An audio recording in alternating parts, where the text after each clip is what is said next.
Good evening, everyone. How is everybody doing?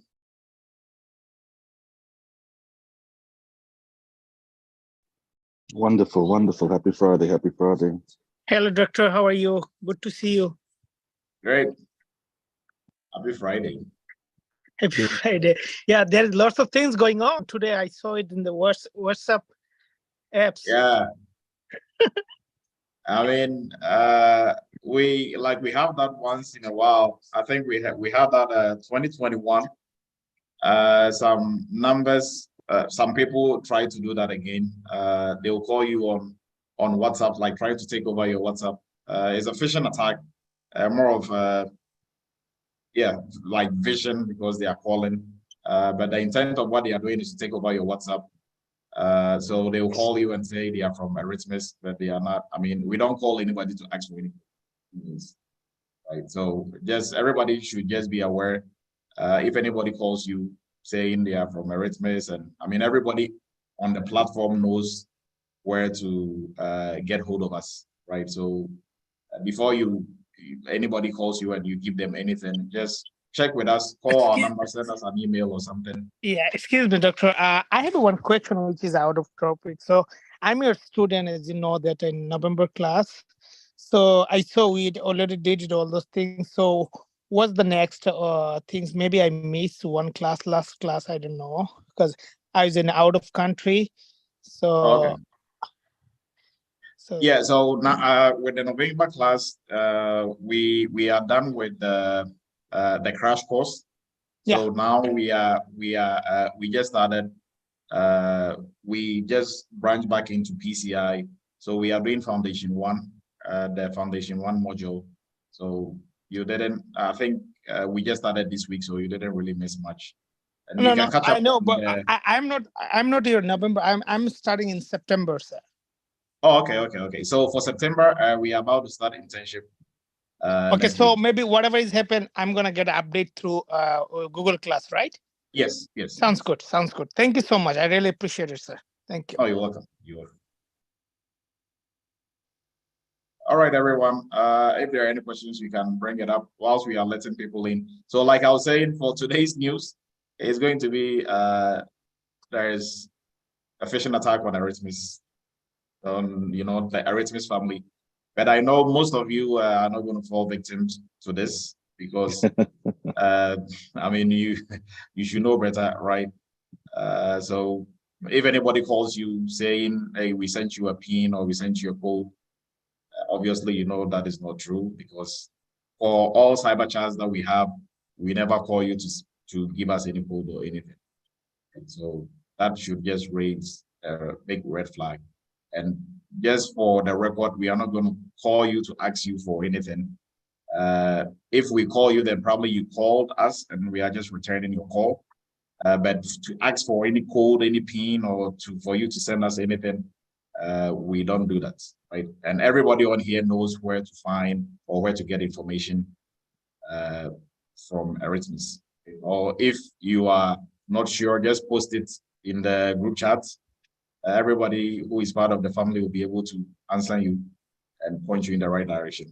Right? So just be careful. And we also posted in there on the WhatsApp, we posted how you'll be able to set up a multi-factor authentication on your WhatsApp.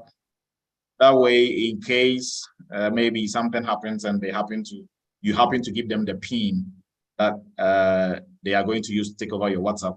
Now there is another PIN that only you knows, so they wouldn't be able to get that PIN. Now, if they start asking you for that PIN, then you know it's a phishing attack. But I don't think anybody should fall victim. If you've been following us for a while, this shouldn't be something for us to. Yeah, today's been a big Friday. Besides Eretmis, also the FBI crackdown on that the hacks that was attacking our systems last year. So I call it Big Friday. Oh, okay. Okay, good. Yeah, I mean, when people get crazy.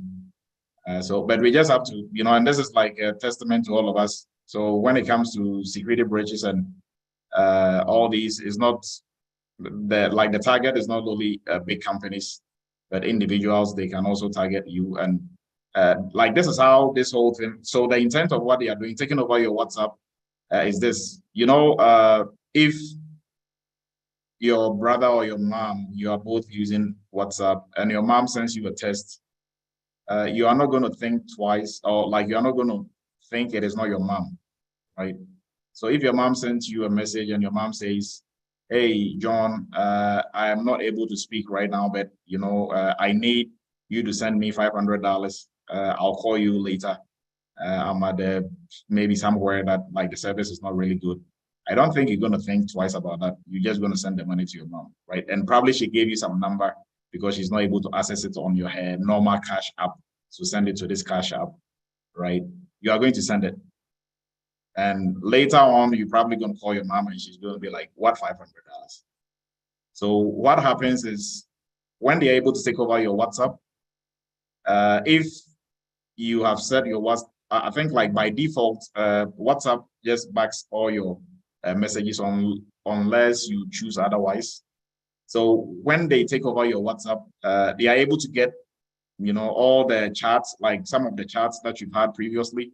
So they see the numbers and they've seen the chat that is going back and forth. So they capitalize on that, right? And they use that to ask for money, create scenarios and situations that will compel you or, kind of put you, kind of put some sense of urgency on you to send money to your loved one. And before you know, you are sending it to somebody else. So that is the intent. They take over your WhatsApp and they use that to solicit money from your loved ones and your contacts. That is like, it's kind of a similar attack, not necessarily a similar one, but like the one that happened, I think 2020 with Twitter, right? If there's a tweet from maybe Elon Musk, nobody will think it is not really from him, right? That is his official handle, so you might assume, it is from him. But what if his account got hacked, right? So now they are hacking your WhatsApp and they are using that to, take money from your loved ones. So that is the intent of what they are doing. So please, everybody, just be on the lookout. Set your WhatsApp, set it up where you can do two-factor authentication. So you set a PIN. So even if maybe for some reason your phone wasn't with you and it was with your kid or with somebody else, and they happen to give the code that was sent to you by WhatsApp, still when the person tries to type that in, it is still going to request for them to still validate with the extra level of security, which is going to be any PIN that you select. So it is very easy to set it up. We posted it on all our platforms, like on the WhatsApp groups. We are going to also send it by email. That way, if you have that set up, there is no way an attacker will be able to get hold of it, right? And like I think one person called me and they were asking if they had a call. So it's really unfortunate. Somebody fell victim to this. They had a call and the person was a female, telling them that Eretmis is going to have a prayer meeting at 10 p.m. Eastern, right? Everybody's shaking their head. Eretmis is going to have a prayer meeting at 10 p.m. Eastern. So they are sending him a code. He should, tell them the code to verify. And he did. And then when he realized they've taken over his WhatsApp, that is when he was calling. He called me and he was asking if, something like this happened and he should have known. Hallelujah, amen. And I'm like, why? Like, since when did Eretmis have like a church service or like a prayer meeting? I mean, come on. And he's like, yeah, I thought that wasn't the case, but because it was for prayers. And I'm like, God, amen, hallelujah. Like, you gotta be kidding me. Right? Eretmis, we hear talking about cybersecurity the whole time, and somebody calls you that we're having a prayer meeting at 10 a.m. 10 p.m. So they are sending you a code, and you actually give them the code, and then you realize you have to call us to verify that if it was us calling you. Come on now. If you should do that, you should have done that before you give them the code. So don't do that after the fact. because then it will be too late. So now they've taken over his WhatsApp. But the good news is, and also like what they do is this. So just let me give a little background. So what they do is one of the weakness of using WhatsApp is this. If there is a group, you are able to see everybody in the group, right? Nobody can do nothing about that. The admin cannot do anything about that. So you can see everybody in the group. You can see their numbers, right? So if somebody who is malicious is able to get themselves in the group, now they see everybody's number. So what they do is they will get another phone, download WhatsApp, and then try maybe Sheila's number, try to set up WhatsApp using Sheila's number. And you know, if you're setting up WhatsApp, it is going to send you a pin to your chip, right? Like to your SIM card. So since Sheila has the SIM card, there's no way the attacker will be able to get that pin. So what they do is before they click on send, after like putting in your number, they will call you to distract you. So they will call you and they will just come up with some story. Hey, we are from Eretmis, we're having a prayer meeting, which obviously Eretmis, you know, we don't have any prayer meeting anywhere.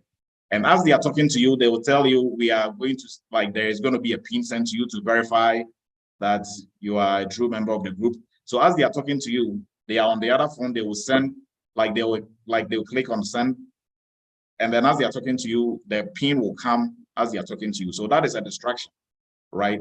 So you might not really pay attention. And before you realize, you just look at your screen and the number is there. You know how like they have that like alert on the top of your phone. So you see that pin and then you just tell them, if you don't really, you know, think twice about it, but they try not to have you think. So they will distract you. And then once they send the pin, as they're talking to you, the pin will come and then you tell them the pin. As soon as you tell them the pin, they will type it in, take over your WhatsApp. But the catch to this is, since you have the SIM, you can reset your WhatsApp and take over your WhatsApp again. So what they do is, after they've taken over your WhatsApp, they have another phone that they are also going to try to use your number to set up. But this time, they're not going to ask you for the PIN. They're just going to type in a wrong PIN like 3 times, and then WhatsApp is going to block your number. So there's no way you'll be able to reset your WhatsApp and take over your WhatsApp until after 12 hours, right? So from now till the 12 hours, they can do anything, you know, look through your contacts, you know, talk to people and ask for money and all that. But after 12 hours, you'll be able to reset it, right? But if you don't try to reset it after 12 hours, they are going to type in the wrong PIN again, and then it's going to extend to another 12 hours, right? So please be on the lookout. This is not just, so this is a good lesson for all of us, but on other platforms that you might be on, that is going on, right? Last year, they were doing this, I think 2021, they were doing this, and then also somebody would just randomly send you a message, hey, can you help me out? And then they would just randomly ask you for like $3,000 or something. I'll give it to you back at no, like really? Like you're not even going to try to, you know, use like a smarter way, but just, you know, blatantly ask people for money that you're going to give them back. I mean, if you have the money in the first place, why are you even running around asking people? Right? But please don't fall victim to this and then call us after the fact to ask if you're having a prayer meeting or a soccer match. Or you're not having any of that. If it's not cybersecurity, don't worry about it, right? Nobody's going to call to verify whether you're part of the group or we are sending you a special code. We don't do that. And everybody has been here for a while. You know, that doesn't happen. So if you think it is not right, probably it is not right. So welcome everyone. We still have people coming in. So today we have the privilege of talking to Noah. Noah is one of our own. He's been through Eretmis. He's a cybersecurity professional now working. And Noah is a true testament to when we talk about you don't need a degree to start a cybersecurity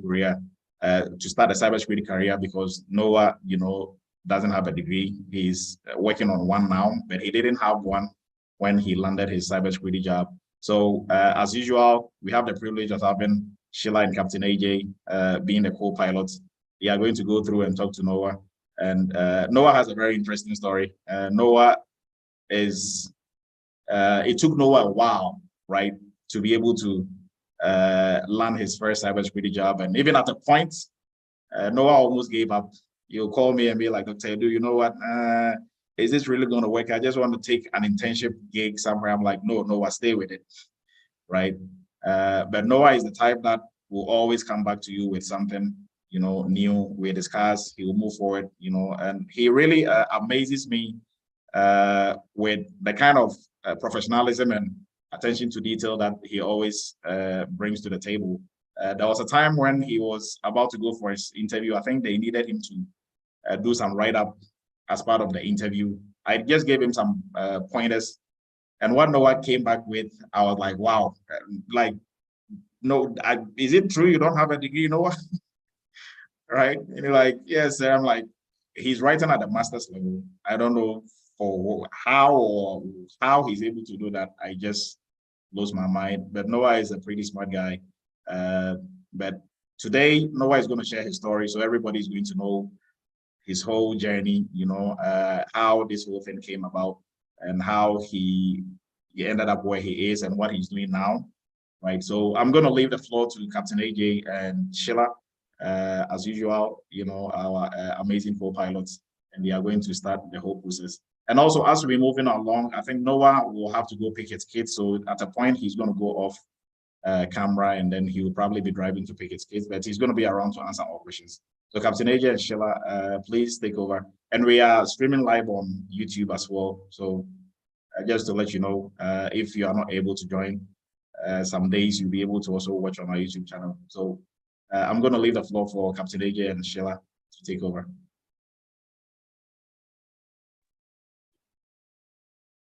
All right. Thank you very much, Dr. Edu. Sheila, you can drive it. All right. Thank you, sir. Welcome, everybody. Today is another amazing day. We are here doing this to encourage everybody. I think that is one of the major reasons why Dr. Edu does this. He wants you to understand that everybody can do this. So we're here with Noah. The only school that I'm seeing that subsequently people are getting jobs, people are actually achieving what they intend to, and it is Eretmis. So if you're here, you're in the right place. We are talking to Noah to allow him to walk us through his journey of becoming a cybersecurity professional. So thank you, Noah, for being here. Thank you, everybody, for being here. Noah, our first question for you is, what did you do before you your new job as a cybersecurity professional? Well, first of all, thanks everyone. Thanks, Dr. Captain AJ and Sheila. I believe we've met in the past, like not physically, but we've been able to do one or two things together. So thank you for being on here, and thanks for being the co-pilot to drive me today. So previously, I'm a student. I used to study at college, Explainy College, and I used to work as with Amazon. I do deliveries, and I also work with airline prior to that time. So I work with United Airlines. So that has been my role before joining Eretmis and before getting a job in cybersecurity. Great, thank you. Yeah. And why did you decide to switch? You had a job, so it must be paying you. Why did you decide to want to do this? Well, I have a couple of friends who are into the IT, but some are just learning randomly. It's not like they are like a specialist or professional in some line. So they told me about cybersecurity and Scrum Master. So, and I was able to do a little bit of research regarding it to be able to choose the one that best fit for me. So a friend also introduced me to Dr. Edu, just gave me the contact like, oh, I have someone who coach. You can talk to him and see how things work.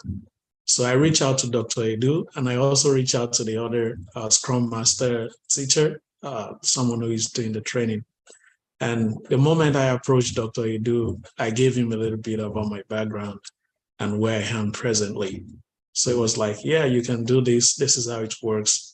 So I think the way he approached me, the way he talked to me, and the way he really made me believe in myself and how I could land a job with a cybersecurity really made me show more interest in it. And since then, I didn't reach out to him immediately after that conversation. I took my time, do more studies, and also get to talk with some people. And when it took a while, then I then came back to him and said, I think I'm ready to sign up for the class. So I did sign up. But I really think what really made me more interested in it is the way he approached me and the way he made me see things like, hey, it's not easy, but at the same time, you can do it. And you can easily land a job even while you're at school. So he talked to me about the pay, which sounds really good. And I just decided I want to take that part.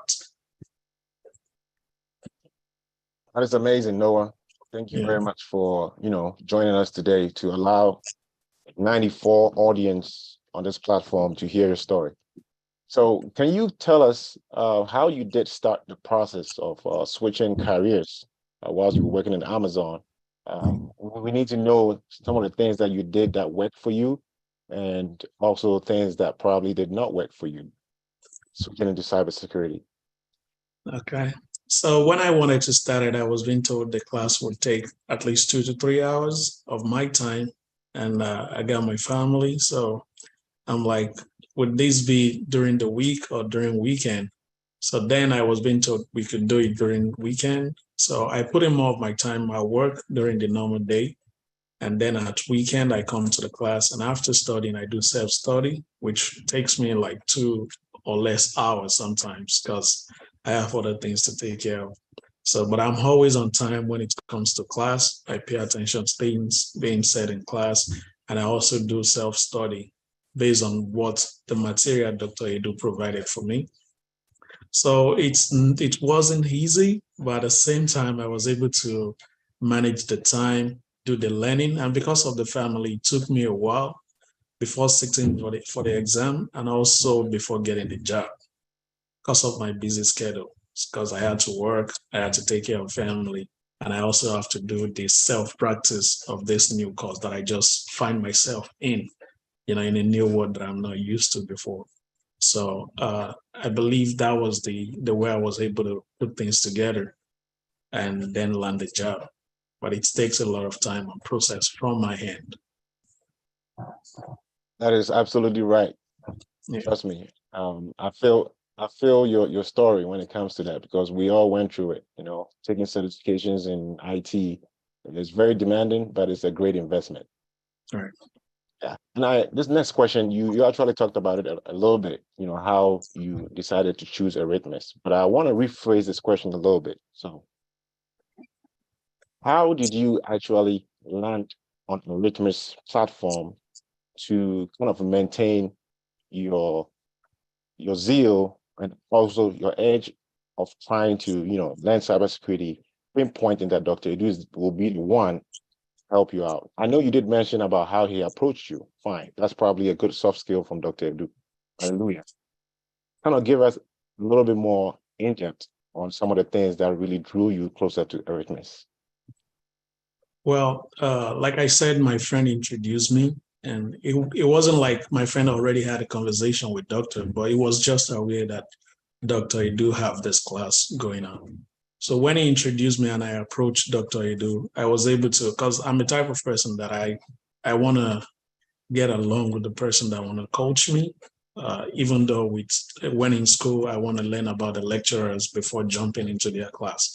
So when I approached Dr. Edu, we had a conversation, and I also pay attention. I watched 1 or 2 of his videos. So when I saw that, I saw his style of coaching, like his style of training. And I think that really caught my attention because it's easy to find a good material out there, but how do you pass the message along to the people you want to train if you don't have the skills and the necessary things to get them to understand what you're trying to teach them? So I think that really aligned with what I'm looking for with the style of teaching that he has. And I just decided from then, like, okay, I want to work with him. I've been able to have a conversation with other trainers as well, but it wasn't as smooth as the way Dr. Edu presented it. So that was what really made me choose him, and showing more interest in that line of, cybersecurity, IT. I think that really put me on the spot, like, okay, this is the right place for me. And that was why I chose to work with him. That's amazing. Captain AJ said, hallelujah. Dr. Edu has soft skills. He's going to be a pastor too at the end. It seems like it. Hallelujah. Reverend Dr. Emmanuel Edu, officially. So I have a question for you, but before that, I have a side question before you answer this question for me. Do you have any IT background? Have you learned IT anywhere? I've met with few people that did learn IT a little bit back home, or any experiences. Do you have anything like that before you started with Eretmis? No, I didn't. I would say I know how to use a computer, but I don't know anything about what's going on behind the scenes. Okay. So I don't have any. Great. Okay, so then hold on to that. Without any experience, without any cybersecurity background to determine whether what Dr. Edu is selling to you is actually true. The curriculum being offered to you at the school, how were you able to determine that this is actually going to help you successfully switch careers? And what were some of your key things that influenced your decision to choose Eretmis? I think you've talked about his soft skills, but tell us a little more about the curriculum, how you will actually be able to determine that this is actually what is going to help you land where you want to be. Well, I was being told you're getting, I will expose you to the world of cybersecurity. You'll get hands-on training, which is the lab trainings.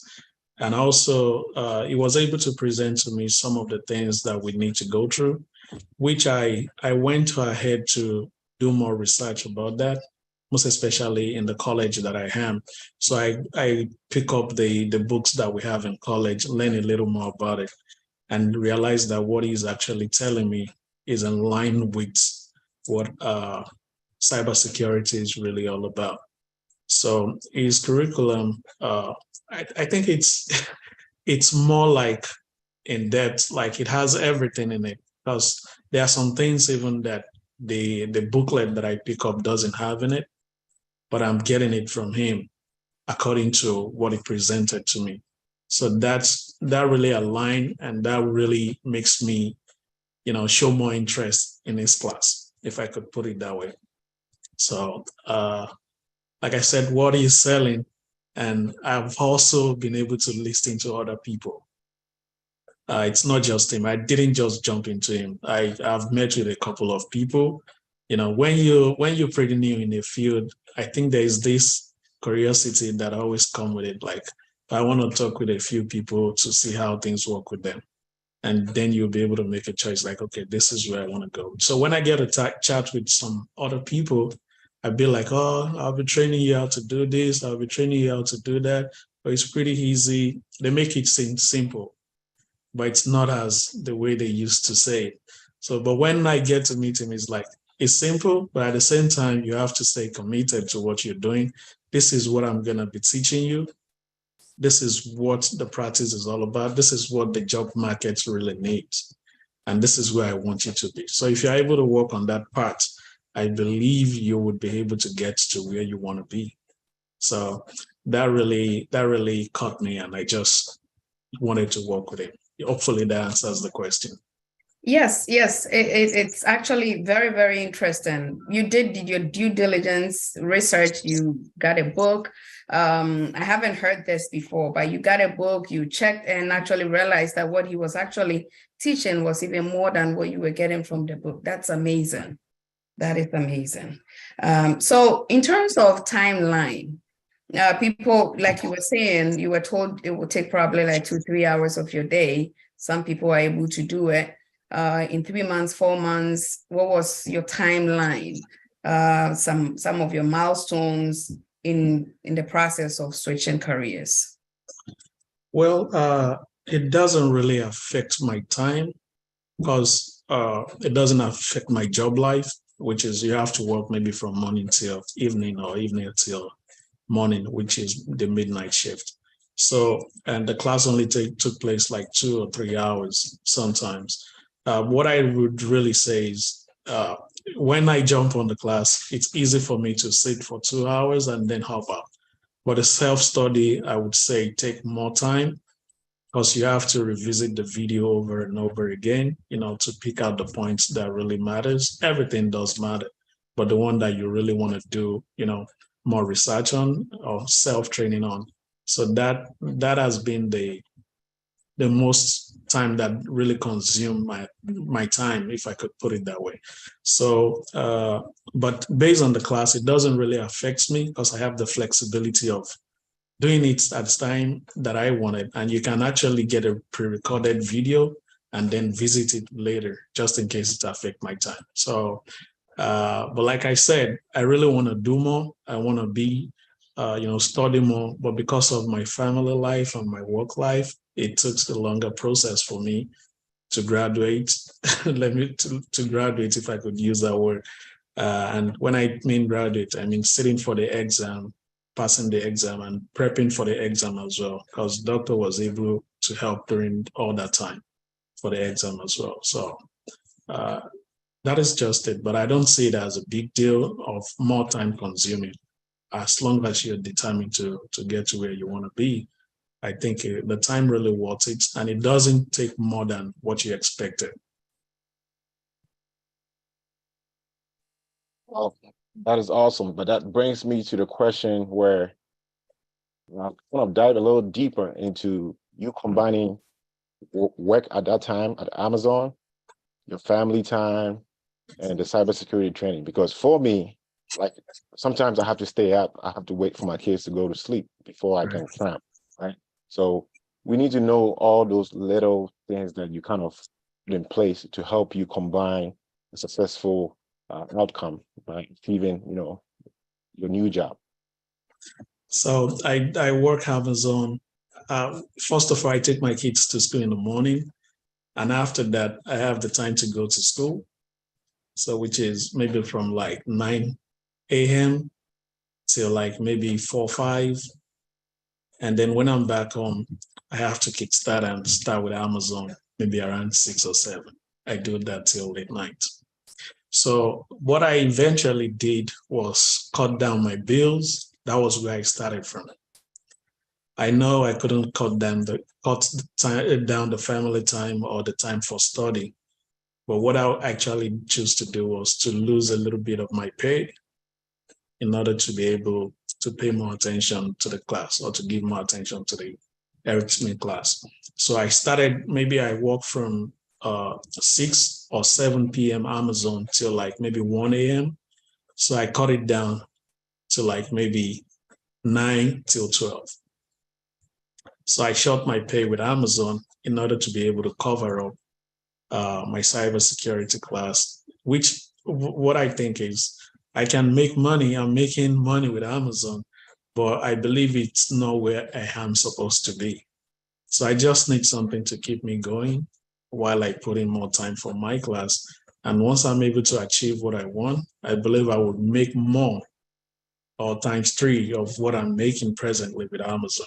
So that was how I was able to juggle the time and also the pay as well. Dr. Edu did say that your story is an amazing story. I mean, you're a visionary. Taking a big investment, like that's a big risk, bro. I'm impressed. Thank you. Well, awesome. How well do you think your cybersecurity training at Eretmis actually prepared you for your new cyber role that you are in right now? Well, like I said, it's like a foundation to me. And without the foundation, I don't think I would be where I am right now. So without the training, I won't be able to get a job. And to be honest, the role that I got was being created for me.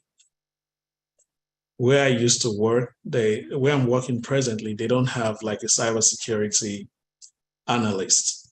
So when I did my interview, the first one, second one, and the third one, there I was being reached out to. I don't know if I'm jumping the line, but I just want to give a brief, a Yes, better yes, background. you are.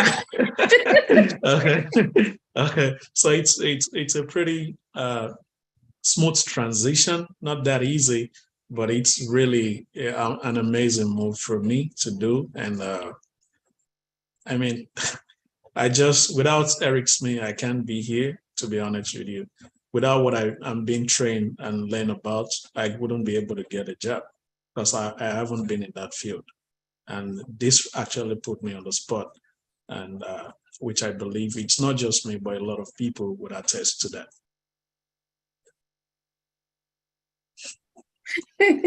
Sorry, I was just pulling your legs. It's amazing. Your story is amazing.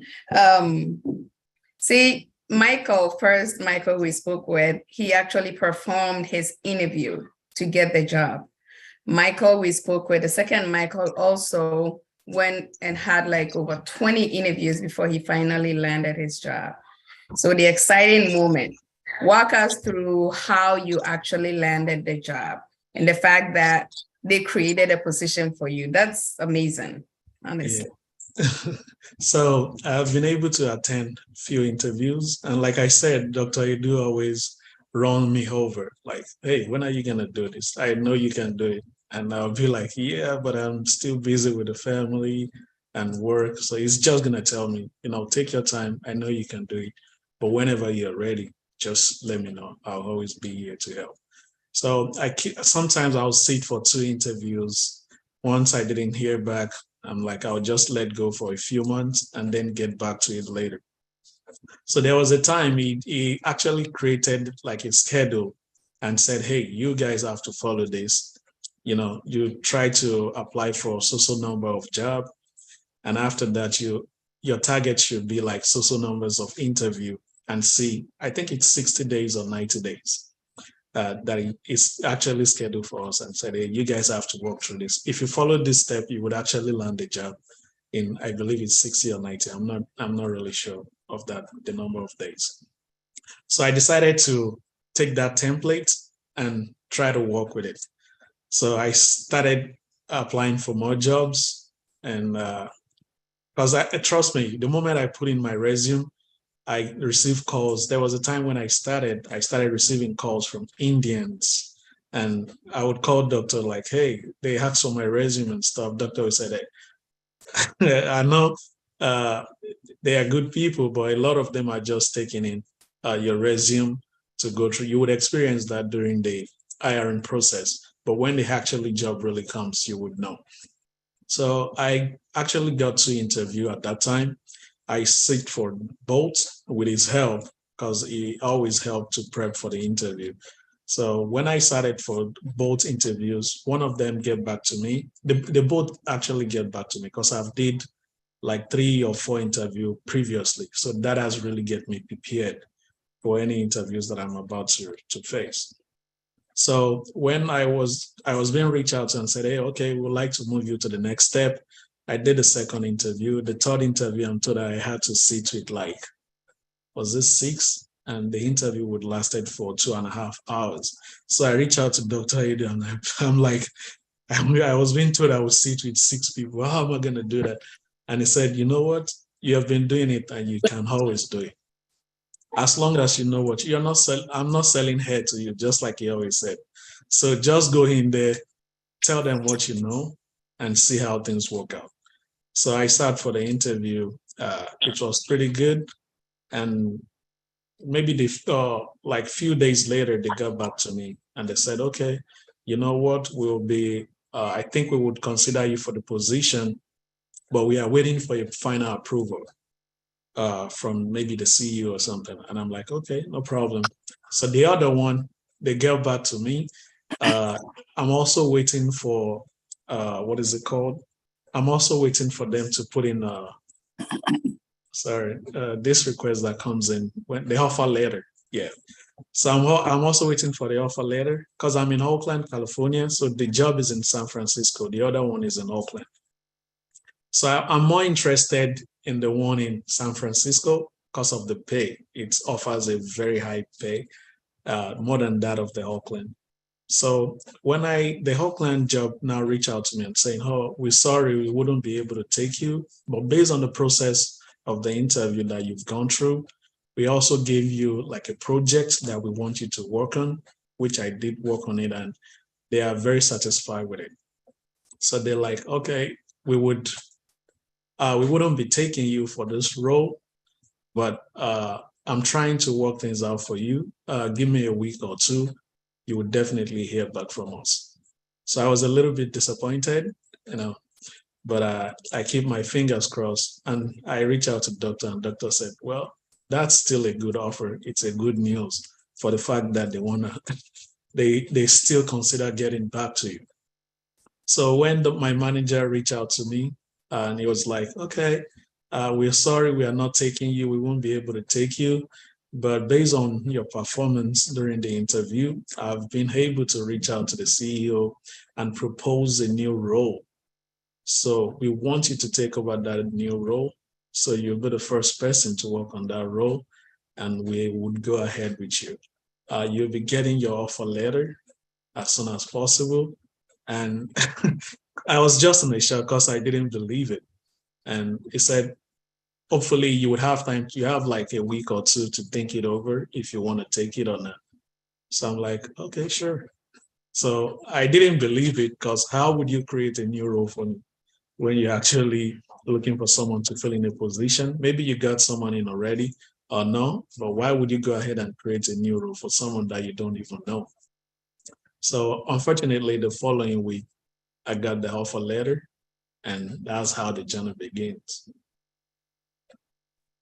That is an interesting story. It's very interesting, but very great. That's Thank great. you. Yeah, congratulations again. Thank you. So this is a question that people always want to know. How do you start your day? What do you do as a cybersecurity professional? Okay. Actually, I work from home. It's an hybrid job, but during COVID, everyone was home. So all I have to do was to check in the morning, maybe at 8:30 or 9 a.m. First thing, sign in, check my email to see if there's anything that comes in. And then I think my role is pretty different from normal roles that I've seen out there. And because I'm working in line with engineers, with developers. So my role is to check on the new vendors that my company is about to onboard. So that has to do with checking the integrations and checking the permission and the access that we need to grant those new vendors. So I had to, if we have like a new vendor, because it's a new role that was being created for me, so they have like a backlog of so many vendors that they have been working with, but they need to review them. So I had to pick on each vendor, do a proper review, analyze them, and then submit it to my manager. So it's not like a 1 hour thing or 2 hours thing, but it's something you can actually get busy with at your convenient time. Analyze it. It takes like a week or two just to complete a review process of a new onboarding vendor. So that was what my days like. I always pick up that, and I'm also able to join meeting because I'm being scheduled for a lot of meetings. My first month at the job was pretty hectic because they got loads of videos that they want you to watch that details about the company, what the company is all about, and where they want you to be. So I was able to go through that process, which is the onboarding process. It takes a while because the video was so much. You meet with different type of people, you meet with the CEOs of the companies, and after that, it's just a normal daily routine. Like you choose what you think is best for you to do. And once you have all those projects, you have to finish up with it and then turn it into your manager for review. So that has been my day-to-day activity, and it's supposed to be 9 to 5. or 9 to 5:30. But if you're able to complete your work in time, you don't have to sit there. Just keep checking on your email. If you have any meeting, you join the meeting and you move to the next day. So that has been it. That sounds like a well-structured organization, Noah. You are blessed. Thank you. Moving on to the next question. You have a very calm demeanor, right? But you really want to hear some of your non-technical skills that actually helped you in getting the job. Because it looked like when you did an interview, all the companies actually wanted you. So help us understand some of your non-technical skills, soft skills that you kind of have. Yeah, just like Dr. Edu always analyzed to us, I believe non-technical skills, which are the soft skills, are more important than anything else. Because most of the job, they want to assess you from that point. You may know everything, but if you don't have those soft skills, they don't want to work with you, from my experience. So, because when my manager first approached me, the way we had our chat, it wasn't like a job interview. It's more of like relationship. So they interrogate you. They want to know how you do with group of people, if you have been able to work with numbers of people, and your relationship with them, how you get along with people, having how you handle situations when maybe something arises and you're always there. They want to know how you work in team, like how you work with your team and how easy it is for you. So it doesn't really have to be in the line of cybersecurity, but as long as you have that soft skills, how to approach people, how to deal with stress and stuff like that, I think that is like 60% of what they are looking for. And the rest, the technical skill, would be like maybe 40 to 30%. So I believe they really find that interesting in me, and that was why they choose to go ahead with me. Because with the group of the people that I met with, we are able to have a good chat, laugh things over, and even they are willing to help you out during your interview questions, because they don't expect you to know it all. They just want to get you on board, but they want to be sure you know what you're talking about and you've actually had the experience that they needed. So soft skill is very important, and it's still playing out because now we are back in the office, and it's really playing out in my day-to-day role. Thank you very much. Yeah. We will now jump into talking about some cybersecurity tools. You did mention that you work alongside with most of the software developers. That is a big, part of the whole cybersecurity realm, talking about software development, life skill. And you are the guy who is vetting most of these vendors. Now, that's a lot of credibility that you need to kind of test to before, the company really joins contract or agreement with them. Can you help us understand some of the tools that you're using vetting most of these vendors? Okay. So presently, I'm working in line with the GRC team, with the Lego team, and the procurement team. So I don't use any tools at the moment. Although the procurement team has their own tools, the GRC team has their own tools. But my role presently has to do with doing an in-depth review of other vendors, which is their security postures, how they structure their own secure IT space, their own cyberspace, the integration that is taking place between the vendor and my own company. So I have to be the one to look into that. And that has to do with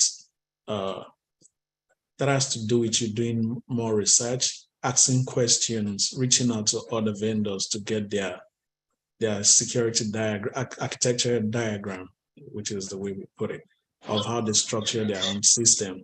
And then I'll be the one to analyze it, make recommendations on the best permission to grant them, and also to review it to see if they are requesting for more access than what they need to be.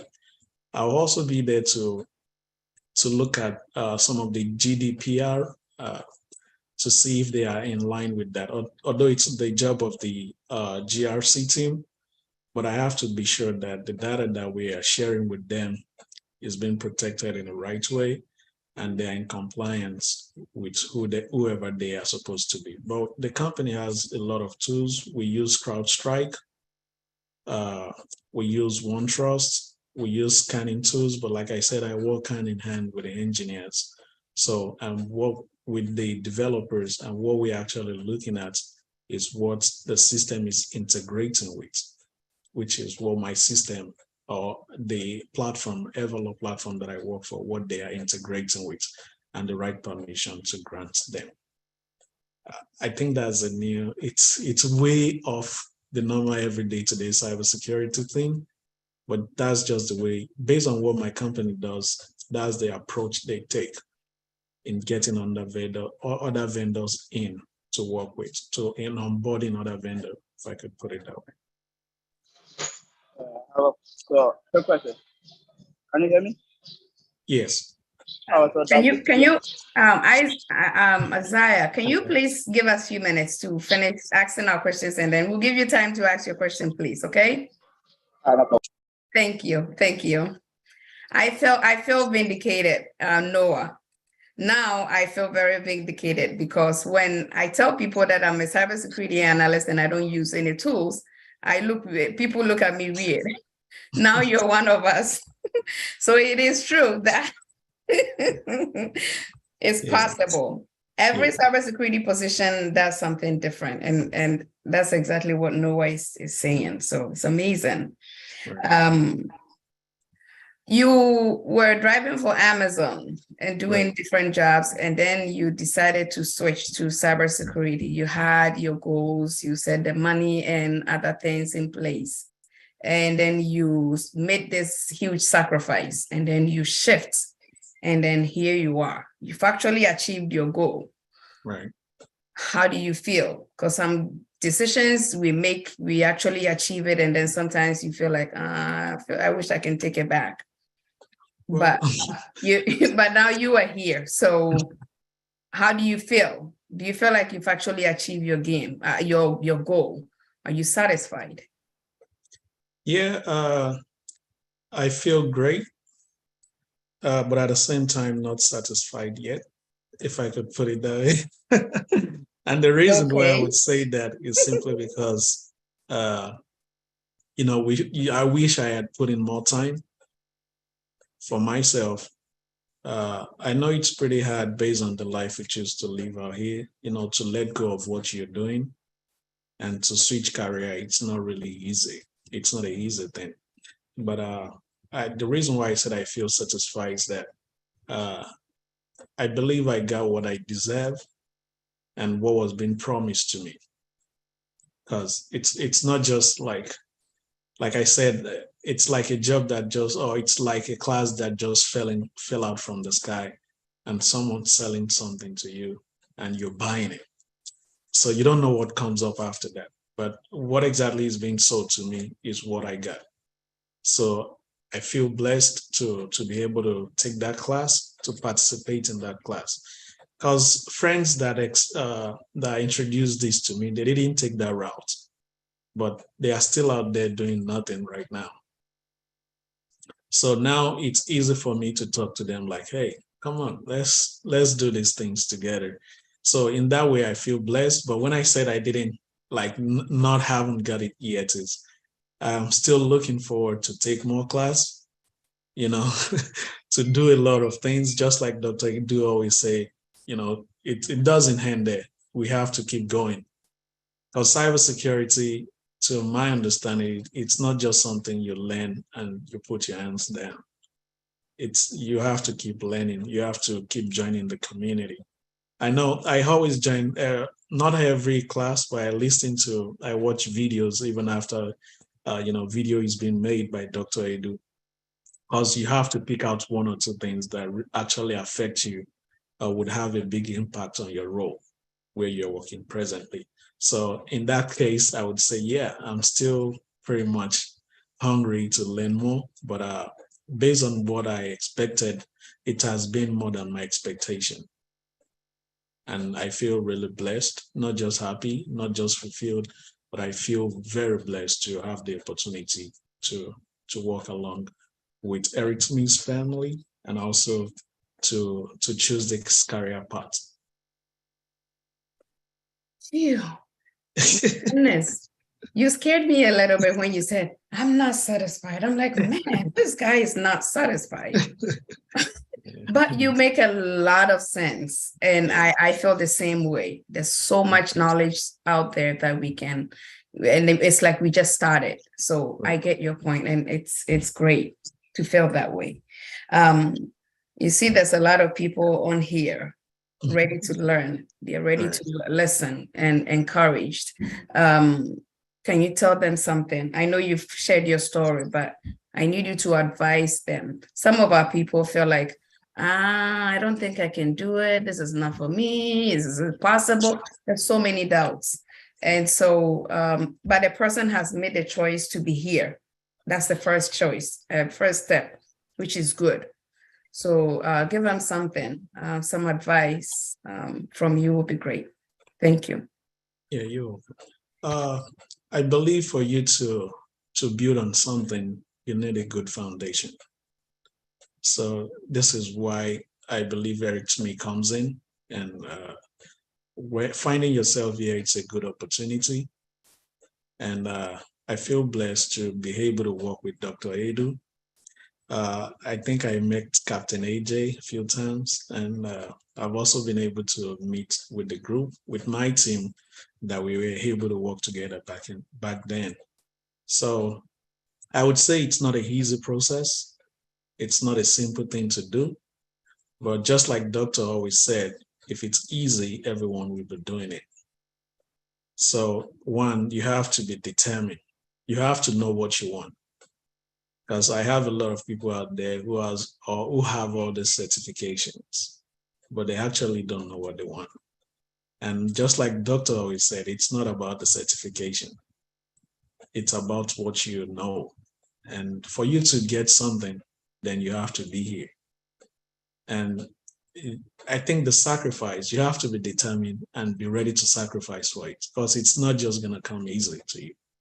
But once you're determined and ready to grab it, you have to, it might take a while, but your determination would keep you going, and believing in yourself that you can actually do it. And if you run through any problem, I believe Doctor is always there to help out. You may not get the answer that you want from him, but if you actually think over with the answer he gives you and reprocess it, I believe you would. He already gave you the solution, but you just don't know it yet. So once you reprocess it and try to figure your way out about it, because people, to me, I think we all want to get this answer like, hey, go do it this way. But sometimes it would push things to me and say, hey, okay, you can do it 1 or 2. And I'm like, he's explaining to me. I'm not typing this thing down. How do you expect me to understand what he's saying?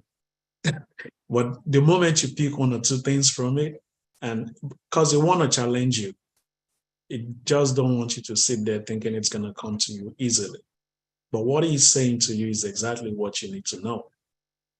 And in cybersecurity, which I think it scares a lot of people, there is all this terminology being used, these acronyms, or the name like cybersecurity analyst, this and that. It's just a title. But when you get to know it pretty well, you know it's really nothing. So everyone can do it. I would encourage everyone to participate in it. It's not as hard as we think, but at the same time, we just have to stay focused. We have to stay determined, and you have to know what you want. So if you think it's the field for you, then trust me, you're at the right place and at the right time, because this is just the beginning, the way I say it. Thank you very much. You know what? Those are very, very humbly, pitched. Thank you very much to our audience. We won't wait too much time. We'll just transition over to some questions from our audience. They are itching to ask you a lot of questions. Hopefully you have enough time to provide responses before you go pick up your kids. Sheila, over to you. Thank you. Isaiah, I promised you were going to ask your question, so please go ahead. So my question is, according to what he's saying, he works with a team that they do the onboarding and stuff from the vendors. Does it mean that he works with a third-party management team?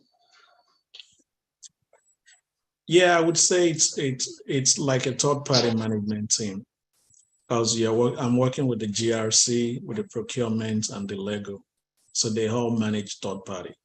So we work hand in hand. Okay. Thank you. You're welcome. Thank you. This question, I think you probably just answered. You are not working for a law firm. Kweku Poku was asking if Everlaw, you're working for a law firm. So Everlaw, it sounds like a law firm, but it's a heat discoveries company. Okay. Jermaine was asking, did you need any certification before landing this job? What kind of certification did you actually get before landing it? Well, like I said, I was still in college when I got the job. So my college degree is still in process. And also, I already completed my Cybersecurity Plus, okay, which is the CompTIA Security Plus. I have that. And that was what actually landed me the job. Okay, thank you. Tony, you're asking if the training is conducted live, virtually, or in person. None of the class is in person.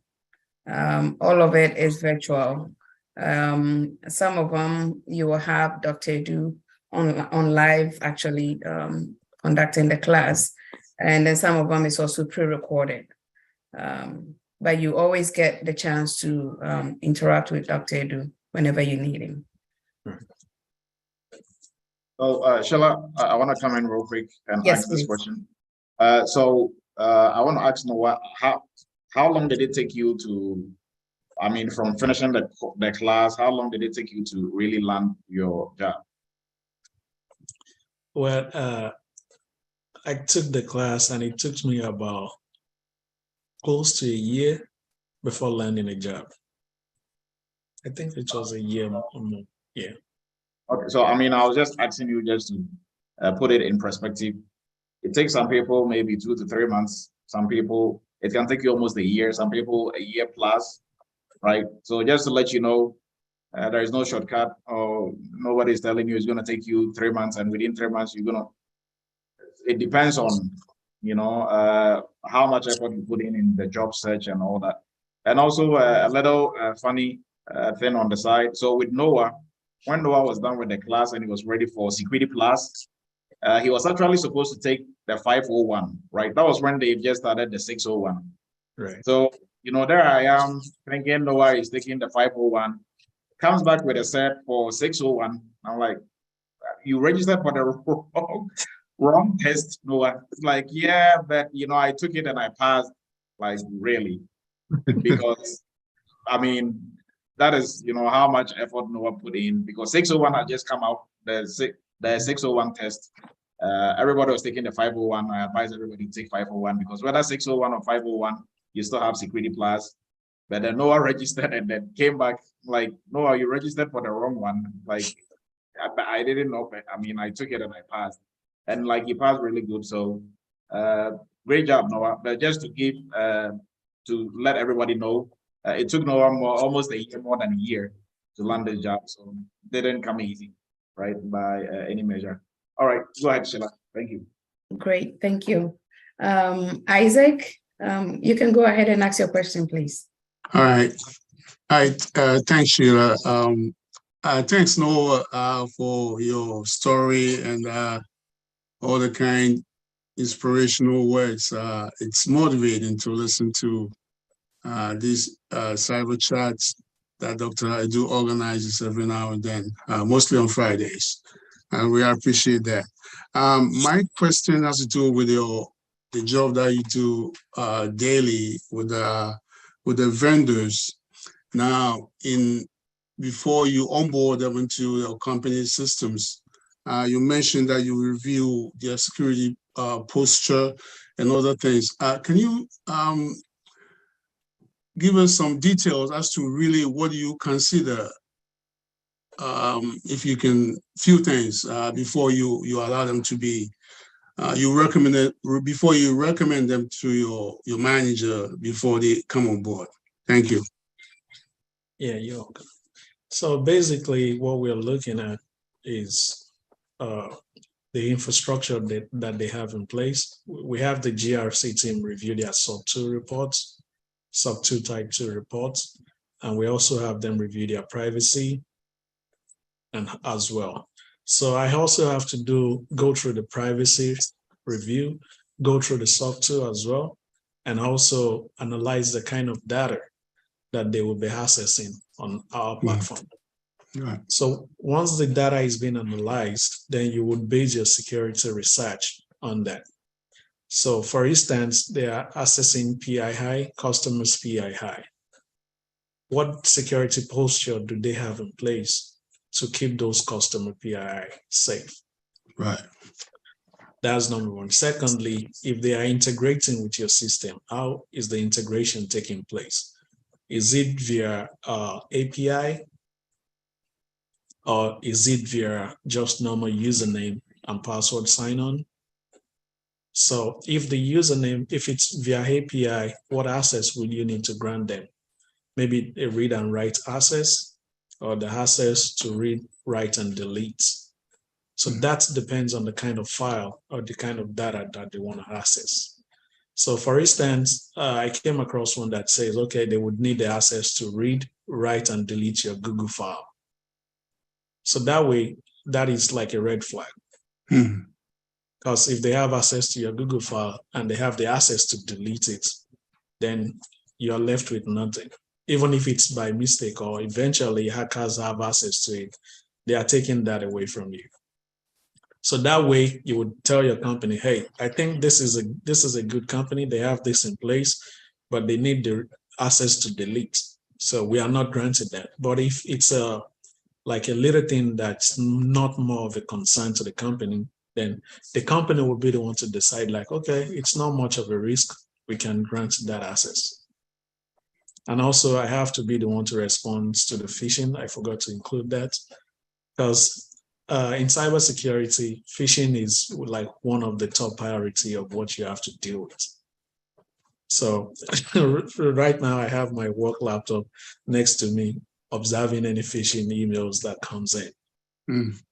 So we have to keep our workers aware of phishing and how to report it. So once they report it, I have to be the one to take it over, investigate it, and then go to either Google admin, if that's what the company used, to then escalate that phishing response, mark it as phishing, delete it, and then give report on it.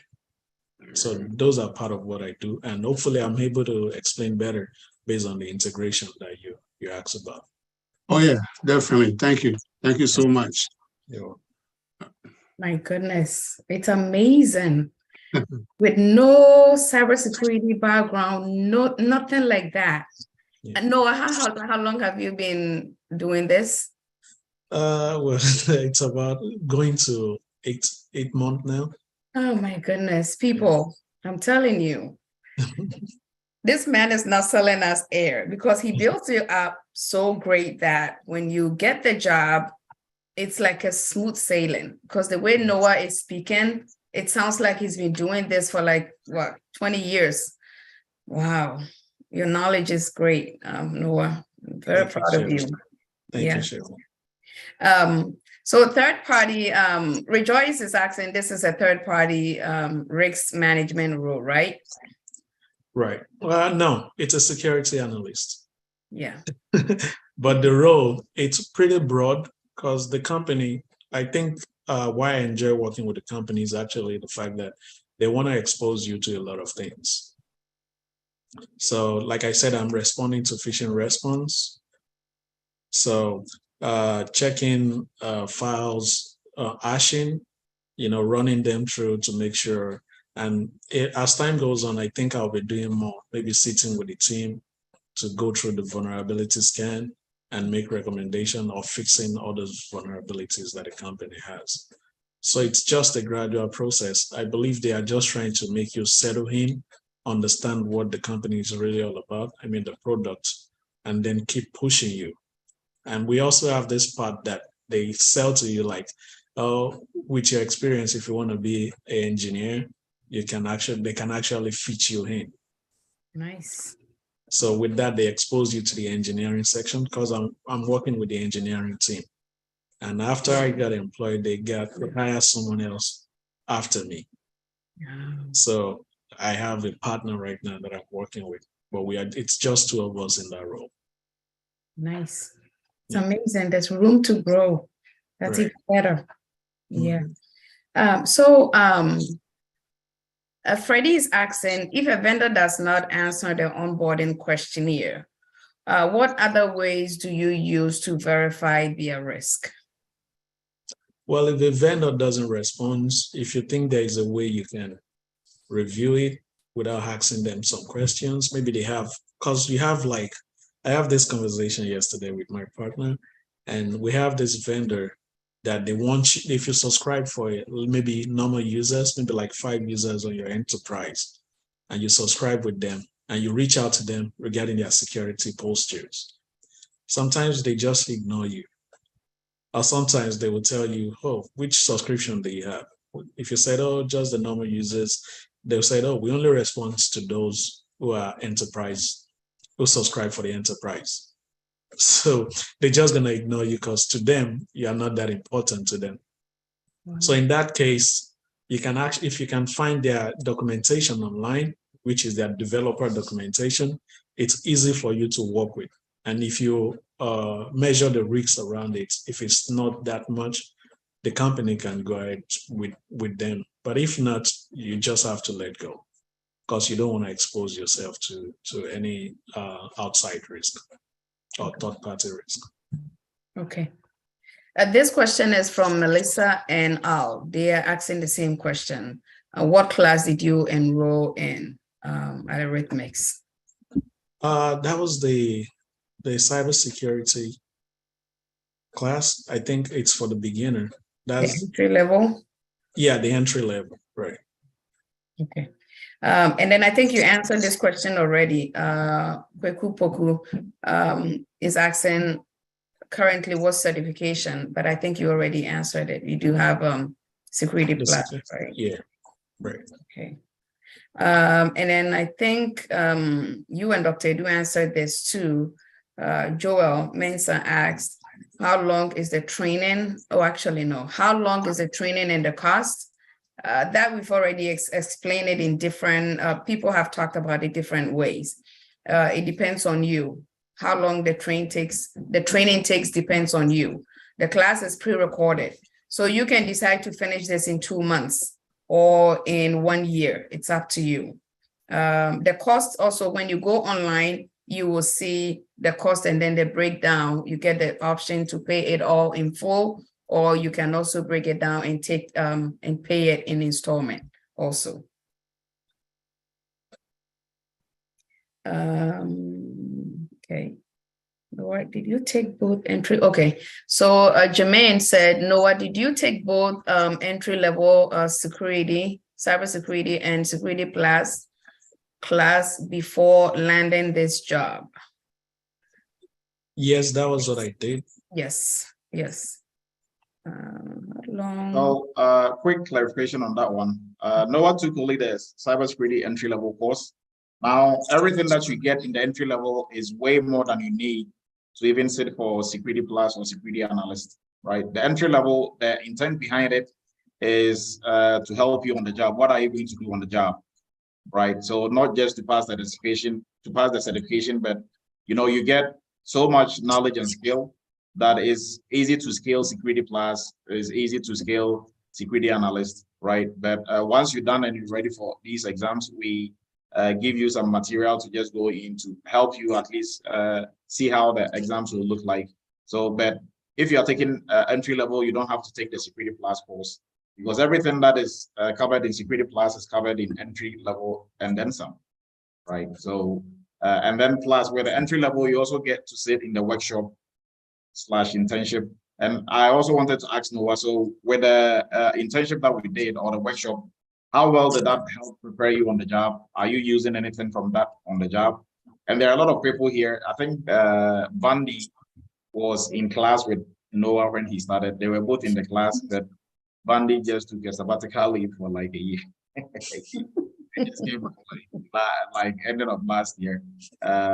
So how well did how well did the internship / workshop help you, or how is it helping you on the job? Thank you, Doctor. When we started the internship, I believe that because the internship is like having a car without a fuel in it. So the car is there, it has the 4 tires, it has the engine, but doesn't have fuel in it. So the internship is like putting a fuel in the car to keep the car moving.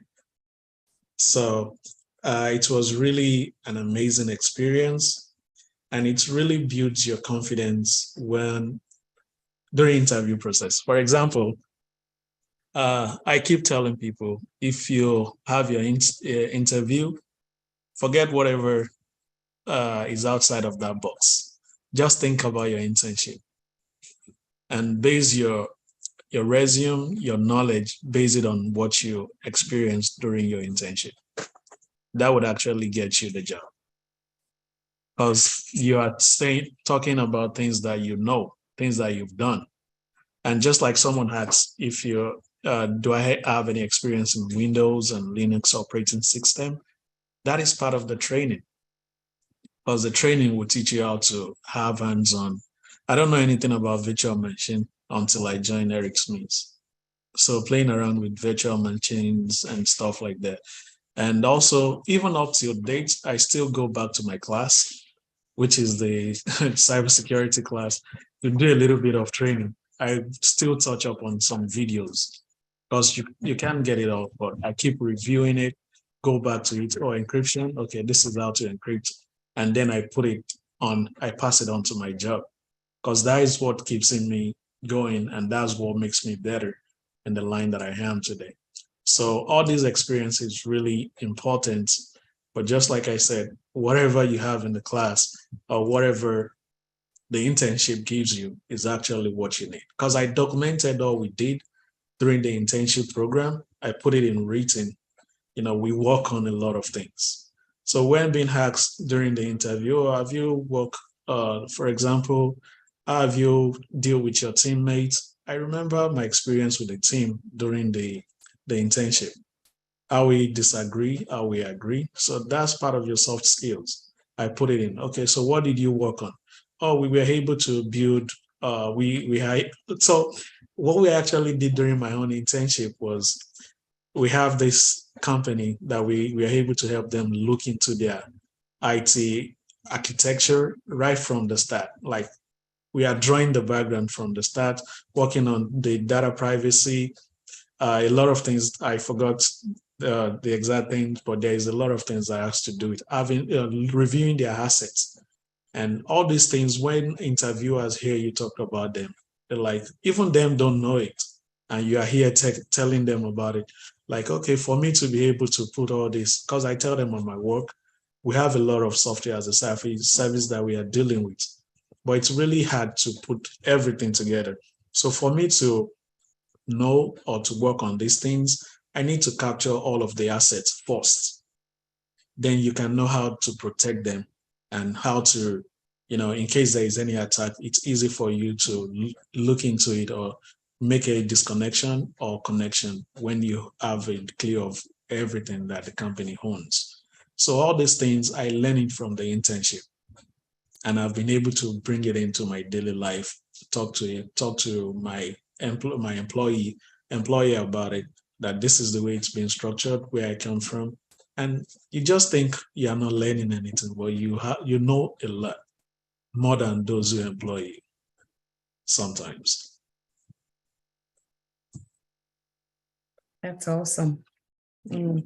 I think Noah answered this question already because I asked him, and Pabna Poku also agrees that you have a lot of experience.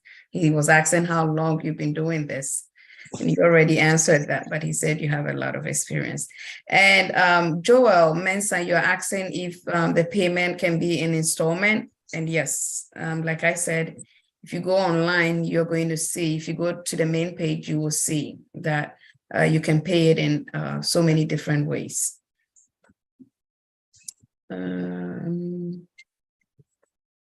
Okay. We need, Shungo said, do you need any experience in Windows or Linux operation system? Yes, I responded to that because during the class, the cybersecurity class, we have been exposed to that, which is the Windows, the Linux, and Doctor, you do have a whole section for that, I believe. So which I did go through it, and yes, you need it. Right. Phoebe is asking, how many months did you go for the internship? I forgot the numbers because I just keep joining. Like I said, I wasn't counting my days, but because even when the internship, Sheila can attest to that, when it's about to end, everyone enjoyed the company. Like we are just chatting, talking about different things every day and how to solve the problems, different problems every day. So, and when you keep engaging yourself, it's just like you don't want it to end. So I lose count of the days that I spend there, because I would love to. I told Doctor, like the next class that you're having, please can you add me on to the intern? Even though I've been there before, I still want to join, just to tell you how important it is and how that really keeps us going. Yeah, internship is usually it's usually 8 weeks to 3 months, depending. Sometimes holidays comes in and then it lengthens it a little bit, but it's usually that period, right, boss? Yes, so internship / workshop is supposed to be 2 months, right? So if there are any holidays or Christmas break, then we will add more weeks to make up. But overall, it's supposed to be 2 months. Okay, thank you. Melissa, I'm not sure if I understand your question. You said, what time would the group classes be held? I'm not sure if you mean the entry-level class. Yeah, I think I answered her on that one. Oh, you did. Oh, I see that. Right. Let him know. He's very humble. Samuel said you're very humble, gentleman. Thank you. How is the name? Okay. How is the name of the school correctly pronounced? It's Eretmis. Eretmis Academy. I think that's all that that's all the questions we have in the chat. No, Jermaine is asking when the next internship starts. That will start in February. So ending of February tentatively will be the start date. Okay. Okay. I think someone also asked about what question is being asked during the interview process. Okay. I think that was. I'm reading it through the chat. Okay. So there are a lot of questions being asked, but most importantly, there are some that is being touched on. Like when I prep with Dr. Edu each time I have my interviews, and some of the things that I'm able to touch on was software development life cycles. They may ask you a question around that. The phrase which we have, I think, like 7. Yeah. The planning phase, the requirements, the design and stuff like that. And they also ask about, risk enterprise management. They touch on that as well. There's a lot, but those are some of the things that I learned in class. Vendor risk management, that also comes up. The process, which Dr. Edu touched about that. I think we have a whole section for that. So there are a couple of things that is being touched on, and the incident response, which is very important for a cybersecurity analyst. Incident response is a very big part of it. So which I did touch on it, and vendor risk assessment, like I said. So there is a lot, but depending on the job, the job posts, if I could put it that way, the job post and how doctor wants you to, to walk your way around it. Okay. Thank you. Thank you. Austin, the internship is online. It's not in person. People are taking classes at Eretmis all over the world. So it has to be online. So it is online, not in person. Thank you. Would you recommend, Keisha is asking, would you recommend entry-level course before taking PCI? Yes, so I'll stress on that again. If you don't have any cybersecurity background or IT background, we don't recommend you jumping into PCI because PCI is a specialized area in cybersecurity. So if cybersecurity is a language, PCI is taught in cybersecurity, right? So if anybody tells you with no background, no IT background, no cybersecurity background, you can just jump into PCI from nothing. They are doing yourself a disservice. It's just like you trying to learn French learn engineering in French, but you've never studied or you can't speak French. So how well are you going to do in that area? So you need an IT background or cybersecurity background. So even with that, with our PCI class, we have 3 weeks of cybersecurity crash course where we take you through all the major areas in cybersecurity that you need to have a good working knowledge of. That way, when we start the PCI class, everybody is on the same level playing field. But if you have zero cybersecurity background or IT background, we highly encourage you to take the entry-level course first, have a foundation, understand what is going on, and then you can build yourself up on the PCI side, right? So we are not in this just to make money or just to sell you something. We're going to tell you as it is. Some people don't like it. I mean, some people send us emails asking, hey, I want to be a QSA in 5 months. We tell them, we don't know what you're smoking, but it doesn't work that way. You can't just be a QSA from nowhere. And, they will just go their happy way. You can go elsewhere and somebody can tell you all the good stuff. Oh, yes, you can do it within 3 weeks. You'll be a QSA plus ISA and everything. It's easy.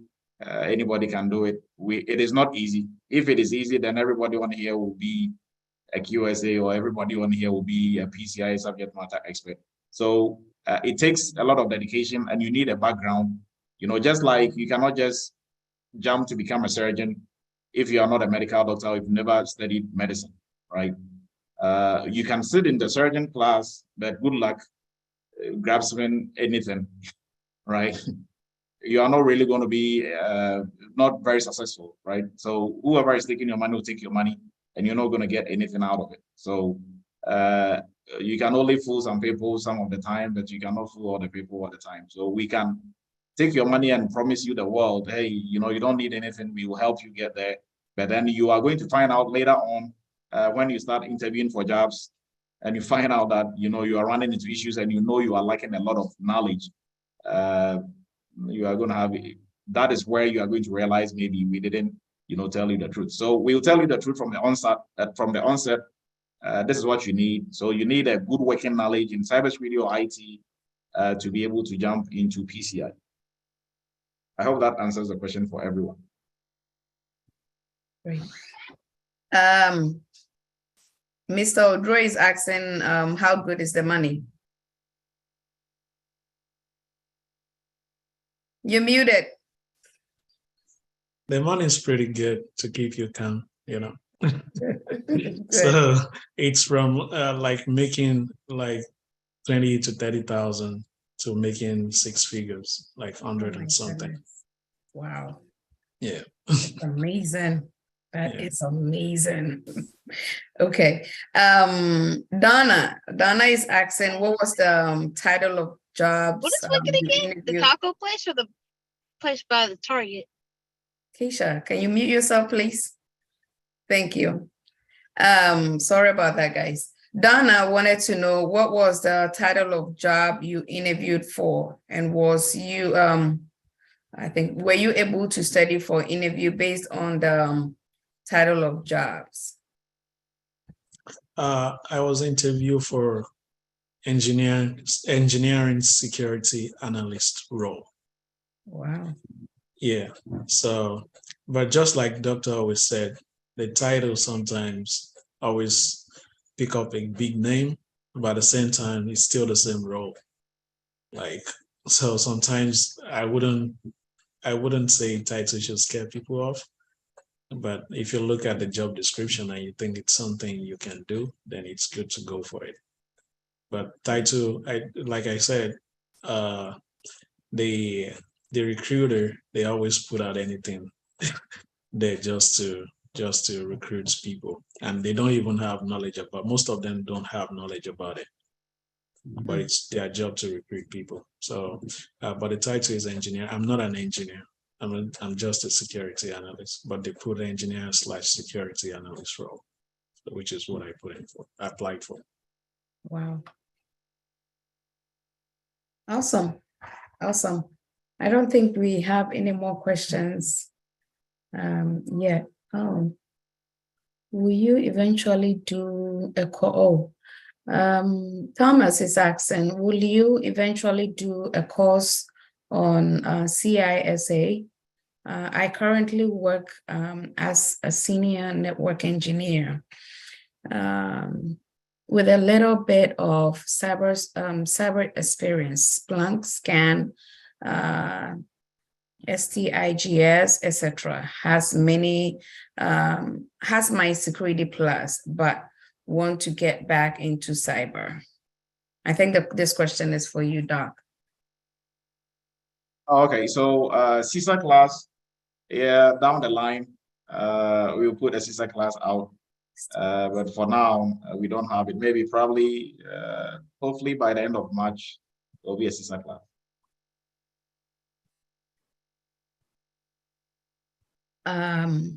Mr. Odre is asking again, how helpful was Dr. Edu in training you to get you to the level you are now? I think you've talked extensively about that. Yes, like I said, I don't have any IT background, and without his training or without his help, I won't be able to get to where I am. And I still reach out to him in case I have any difficulties at work, and he's always there to guide me. So he has been helpful, and I think he would continue to be helpful. Right, it's nice. I think you already answered this question too. Fonta is asking if your job is remote. If not, are you able to travel around while working? But I think you already answered that. How long did it take you to land your role? That has already been answered also. So I think that's all the questions we have. So do you want me to okay, sorry. Yeah, I just wanted to ask if you want me to do a quick touch up regarding the question, or it's just okay. Okay, go ahead. I mean, sure. I think Dr. Edu also talked about it. The person was asking how long did it take you to do the training? Let me scroll up. How long did it take you to do your training to be able to obtain this job? Yeah, the training was for like 3 months. But for me, I was pretty slow with work and family life. So it took me like a year plus to get the job. Okay, sorry. He said, how long did it take you to land a role after obtaining your certification? Actually, that's the question. Sorry. Yeah. But you want that smoke to go out of there, Scott? The moment I got done with my class, I took my... Go do it. Yeah. Randall, can you mute yourself, please? Thank you. The moment I got done with my class, I took my certification, which I have pulled together at the same time, but it took me like a year plus before landing the job. And that's because I wasn't giving too much attention to it, being in and out. So Okay. Yeah. These two, please. Security analyst or IT services. Can we use these two? Okay. Jermaine, it says, Dr. Do elaborate on these two, please. Dr. Do elaborate on these two, please. Yeah, so okay, go ahead. Cybersecurity analyst and IT security analyst. You just have to know the difference between IT security and cybersecurity. So cybersecurity focuses mainly on anything within the cyberspace, right?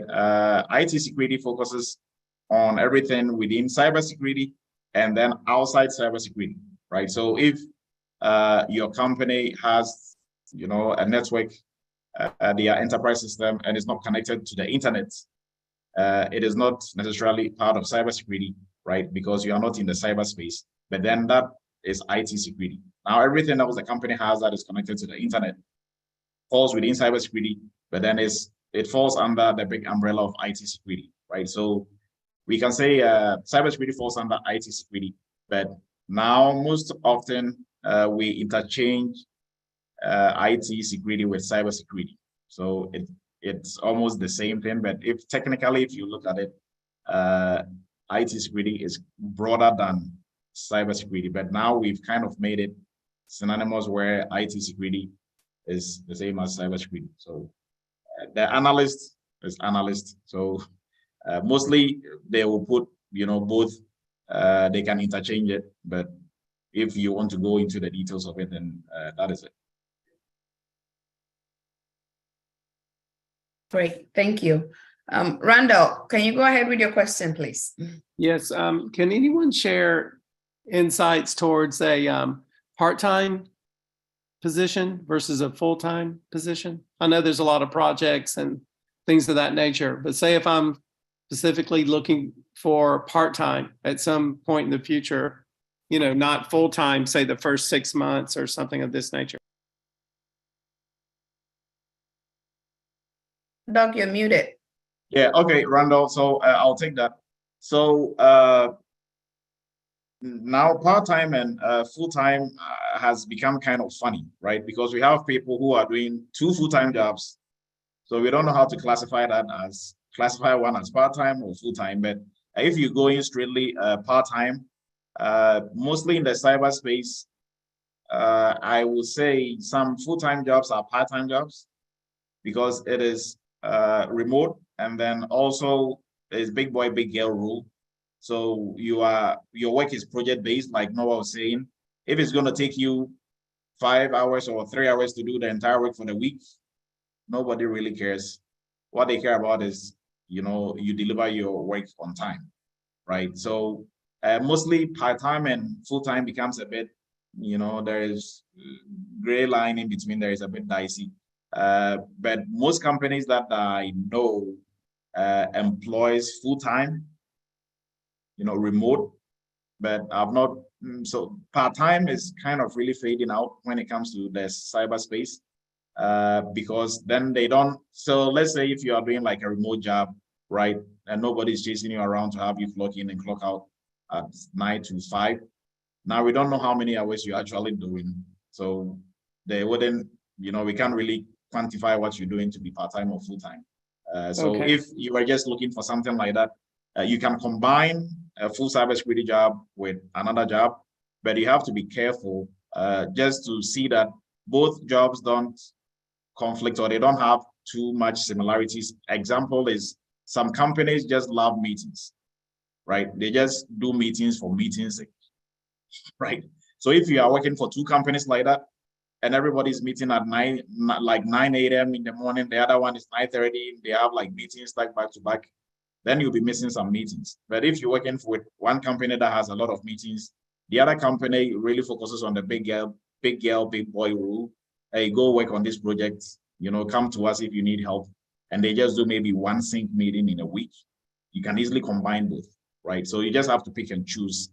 That way you don't get into jobs that are too demanding, because I've seen somebody take on 2 jobs and then they have to go back and tell the other job, you know what, the money is good, but take your job. I'm not doing it because it was so overwhelming with like these people just love meetings, just sitting there, look at each other's face and just smile and talk about nonsense, right? Okay. And if you don't show up to the meetings, how dare you? so you just, you just have to pick and choose, or, choose carefully. That is what I'll say. Okay, that helps a lot. Thank you. Thank you. I think, Kweku Poku, this is an extension of the question that was asked in terms of the difference between IT security analyst. He wants you to talk about information security too. You're muted, Doc. Let me unmute myself. So Kweku, just like everybody else in the industry, we have all fallen victim to calling everything cybersecurity. So what we do is not just cybersecurity; it covers IT security, but we call it cybersecurity because that is the new buzzword, and people kind of more understand and like get it more than if you say IT security. People might think IT security is like physical security or like a normal security job. Even with cybersecurity, some people don't hear the cyber. All they hear is security, right? So, I mean, it's just a bad industry practice, but I mean, we are all part of the industry. So we do IT security, which covers cybersecurity as well. All right, thank you.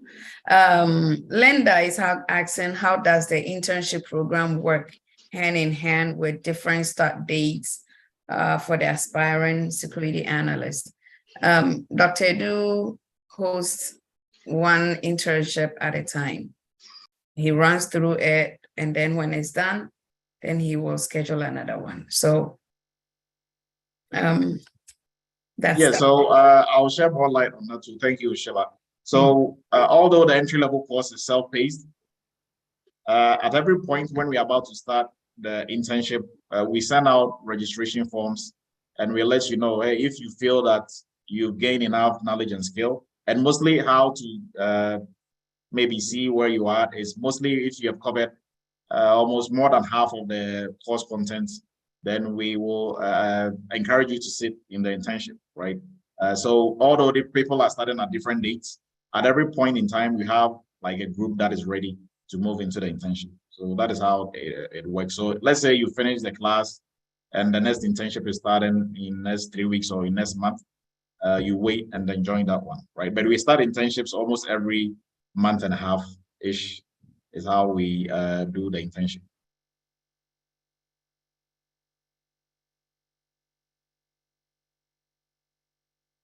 I think that's the last question that we have. So, all right, everyone, if there are no more questions, I would like to wrap it up. We are giving a big thanks to Noah for giving us insights into what he does on a daily basis and also walking us through his journey. Thank you to Sheila and Captain AJ as usual, amazing co-pilots. And we do this, and we will, I think we probably do 2 more because we have so many of the students, but we're not gonna just the whole year do success stories. We are going to come back to it, circle back and come back to it, but I think we have probably maybe 1 or 2 more, and then we move into something else to discuss during Cyber Chat. But we appreciate everybody's time, and we do this to encourage you, if you're already in the industry or, if you are trying to get into the industry, at least you learn something from Noah also if you're already in the industry. If you are not, this is to show you that you can do it. Noah, frankly, started from, I think Vandy is here. Vandy started the class with Noah, right? Although Vandy, just took some time off, he came back. So they all started from zero. That is to tell you it is doable. But like I always say, it is not easy. Because if it was easy, then everybody would have done it. Right? So, but it is very doable. This is to encourage you, it is doable. And the classes, the cost, we are still restructuring the cost. So cost is going to increase sometime in February. So if you want to enroll, please do lock yourself in before prices increase. And we're starting a new PCI class in February. The first class, they're doing their internship. So if you want to join the PCI class, the live session starts, next live session starts in February. You can join and start the online version and then jump into the live session when we start in February. So I appreciate everybody's time. Everybody, our contacts we posted in there. I think you might have, everybody can have access to it. If not, just go to eretmisacademy.com. You'll be able to have access to all our courses. We have a free PCI course, a free cybersecurity for beginners course. So please, before you pay for any course, take those first, have some situational awareness, go to our YouTube channel. Also, there are a lot of good info on there. This cyber chat will be posted on there as well. And please do support our YouTube channel. That way your friends and family and everybody else within the community also benefit from it. So share it, patronize it, subscribe, and all those good stuff. We appreciate everybody's time. I'll take Shango, and then that will be the last question we will take, and then we will break for the night. Go ahead, Shango. Yeah. Yes, good evening, everyone. Sorry about Dr. Adu. I think I might have stepped out. I might have missed a couple of things, but when is the next cybersecurity internship? It's going to be in February. Thank you. Dr. Leonard. Yeah, Leonard, I'm tracking you. I followed up on that. You receive it maybe an hour after cyber chat. I promise you on that. Right. Okay. All right, everyone. If there are no more questions, I appreciate everybody's time. You could have been anywhere on Friday night, but you chose to be here. And I hope this was one more question. Sorry. Okay, go ahead. Let's say if you have like your siblings that live in Africa and you want them to take these classes, is that possible? Yes, it's possible. We have students who are taking the course from Kenya and from elsewhere, and people sponsoring their siblings also. We have an organization that sponsors African youth to study. So we have students all over the world. So Canada, Netherlands. So yes, they can take the course. Okay, thank you very much. Right. One quick one, Doc. Yes. I started your class, but unfortunately, I've been overwhelmed with other classes because I'm a graduate student. So I'm hearing you talk about increment. If I continue, am I going to be affected by the new increment in February? No, like if you've started, right? Right. So even if you are doing installment payments, you make one payment, you plug yourself in. So you've been grandfathered in. So, but if you are starting afresh, then whatever price is there is what you're going to get. And also we'll be introducing deferred payments, and then also installment income sharing agreements type of deal. So just be on the lookout. All that will be posted this week on all our platforms, so you have access to it. But if you really want to do this, don't wait for the prices to go up before you try to negotiate some behind the scenes deal, because most of them that is not going to happen. Right. I appreciate everybody's time. Go ahead, Mohammed. All right. So thank you very much. We'll meet again next week, God willing. And for everybody else who is in the class during the week, we are going to see each other. I appreciate everybody's time. Thank you very much. Thanks to Sheila, Captain AJ, Noah. You guys were amazing. We'll meet again next week, same time, and invite a friend, family member to join us next week as well, to also learn and share the knowledge. Thank you very much. We'll meet again next week. Thank you, Doctor. Thank you, Sheila. Thanks, Dr. Captain AJ. Thank you, Dr. Adu. Thank you. Good night. Good night. Thank you, guys. Bye. Have a wonderful night. Thank you, Doctor. Have a good night, everyone. Eric, thank you as well. I know you're out there. I appreciate it.